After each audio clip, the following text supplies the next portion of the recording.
Our adventures in Croatia and Slovenia were some of the best. The trip included 3 topics that we enjoy most: history, opportunities to enjoy the natural world, great food, especially regional specialties. Geography has played a role in the history of this place. Mountains have made agriculture and transportation difficult in some areas. The Pannonian Plains, with their rolling hills and fertile fields, have allowed invading armies to enter through the northern borders. And the long seacoast, dotted with islands, is good for trade and fishing, but open to invading navies. The history of this region, like all the Balkans, is complex. I'd like to give you an abridged history, so you'll have some context for what follows. But if that's not your thing, skip ahead a little and we'll meet you in Zagreb. The Greeks established colonies along the coast between the 6th and 2nd century BCE among the local tribes who had been there since the Stone Age. By 10 in the current era, the area was firmly part of the Roman Empire, with numerous cities and towns divided into 3 provinces. After the fall of the Roman Empire in 476, the area was ruled by the Ostrogoths for 50 years.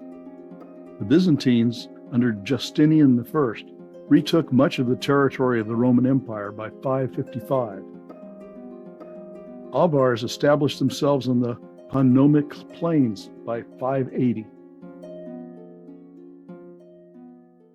Avar and Croat invasions in the 6th and 7th centuries led to the destruction of almost all Roman towns. Dubrovnik was founded by the refugees from Epidaurus.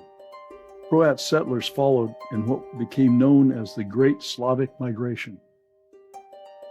The Duchy of Croatia was established by the migrating Croats in the early 7th century.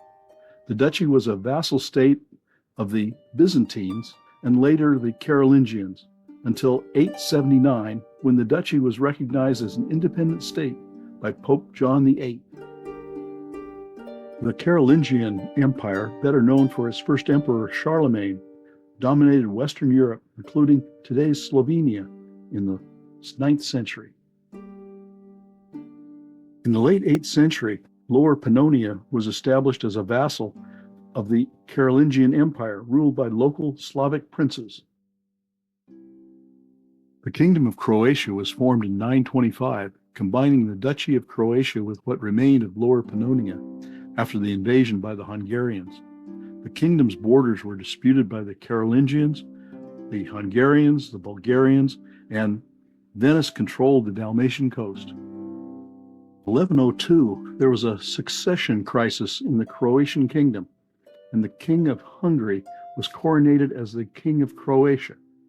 This personal union continued until 1526. In 1526, the Kingdom of Hungary lost a major battle with the Ottoman Empire. That led to the division of the kingdom between the Habsburg monarchy and the Ottoman Empire. Hostilities between the 2 empires continued into the 18th century. In 1718, the Habsburgs defeated the Ottomans and were able to free the entire Kingdom of Hungary from Ottoman rule. The Republic of Venice was at the height of its power in the mid-18th century and had expanded in Istria and along the Dalmatian coast.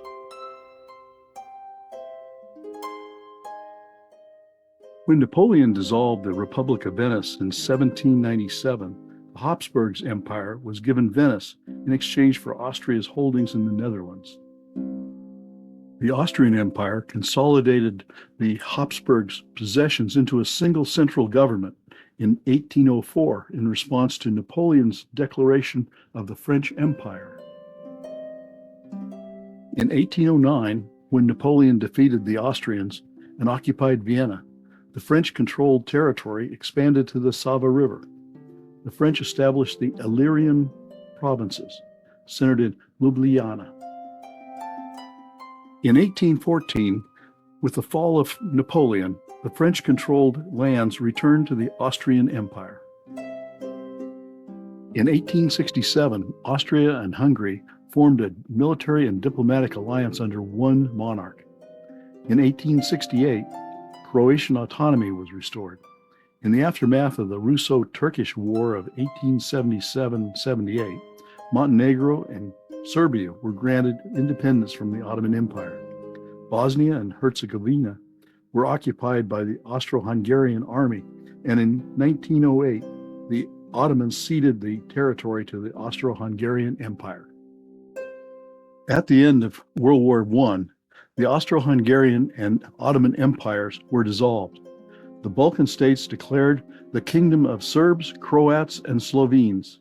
In 1929, the name was changed to the Kingdom of Yugoslavia.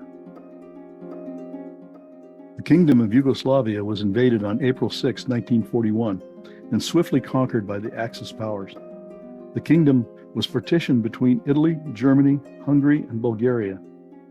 On September 8, 1943, the Italians concluded an armistice with the Allies, but the partisans still had the Germans to fight.